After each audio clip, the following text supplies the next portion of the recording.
Oregon's Bo Nix has done everything he can to be a first-round quarterback selection in April's draft, but somehow, he's still the most underrated QB in this year's class. You asked for it and we delivered. It's Fan Friday, and you, the fans, chose today's topic for Point of View. Don't forget to leave a comment down below and let me know who you think is the most underrated QB in this year's NFL draft. Everyone's definition of underrated is different, and my perception of the word made me land on Nix as the guy who shouldn't be overlooked, as much as he has been at least. I even think there's a great spot for him to land early in the first round, but more on that later. I'm seeing a lot of scouts say he isn't even a top 7 QB in this draft class, and that's just crazy to me. Here's why. Nix started his college career with a lot of adversity at Auburn, where he played from his freshman to junior year.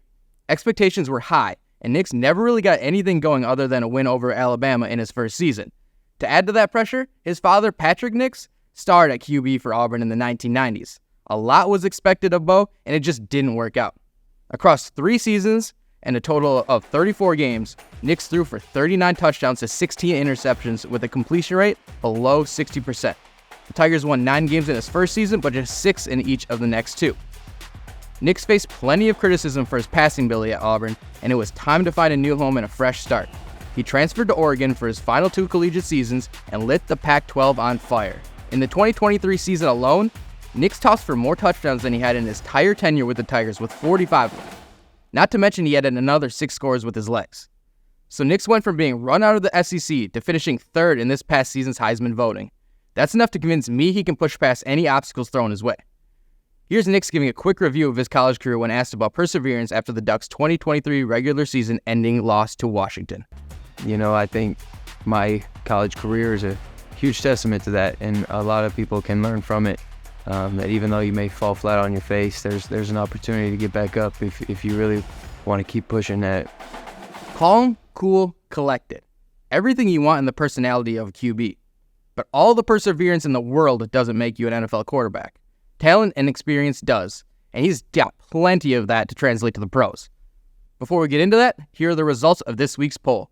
We appreciate all who participated. Now, Nix had 5 different play callers across 5 seasons as a starter, so he's played in more systems than most 23-year-old QBs. He knows how to read a defense quickly, which is an underrated skill in and of itself. Just look at Justin Fields the past few years. Now, he struggles a bit with the deep ball, but he's money on the short and medium throws and can get out of the pocket in a hurry. On throws between 0 and 9 yards, Nix had an 82.8% completion percentage this past season. That'll keep the chains moving. He's got so many tools that an accurate deep ball is the least of my worries. If you can't complete the short ones, you'll never get the opportunity for a deep ball anyway. And he's just got that drive that only the best QBs have. Oregon Ducks head coach Dan Lanning had this to say about Nix's competitiveness. I don't know if they see how competitive this guy is.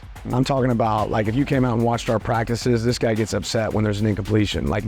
The passion that Bo has to compete, and it doesn't matter if he's playing against our guys or the other team, he wants to go create success and have success. Be sure to check out the rest of that interview on Next Up with Adam Breneman. Now, I'm no draft expert, but from afar, it looks like Nix can be better than his 2nd-round grade that a lot of scouts have him at. And while I could be totally off base, there's a long history of scouts not exactly nailing their analysis. The most obvious recent example of a QB who is severely underrated is Brock Purdy, but there's countless other examples. Jalen Hurts was the 53rd overall pick. Lamar Jackson was 32nd. And Dak Prescott was 135th. All of them started a playoff game this year. So even if I sound crazy saying a 2nd-round QB is underrated, just keep these guys in the back of your mind. Now, I think the one thing that does hurt his draft stock is that he won't fit in right away just anywhere in the NFL. Still, I think there's plenty of teams that should take him in the first round. The Denver Broncos, for example, hold the number 12 pick and would be a perfect fit for Nix. With Russell Wilson likely out the door, Jarrett Stidham would be the only QB on the roster who would be considered for the starting spot. Broncos coach Sean Payton would probably rather tie his name to a hand-selected QB, and Nix has what Payton's looking for, which is the ability to read a defense and make quick decisions.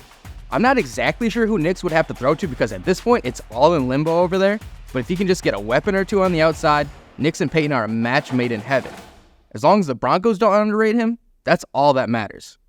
Another QB who's being overlooked is Jaden Daniels. For more on him, be sure to check out our recent Point of View. Enjoy the weekend, and we hope to find you here again next week.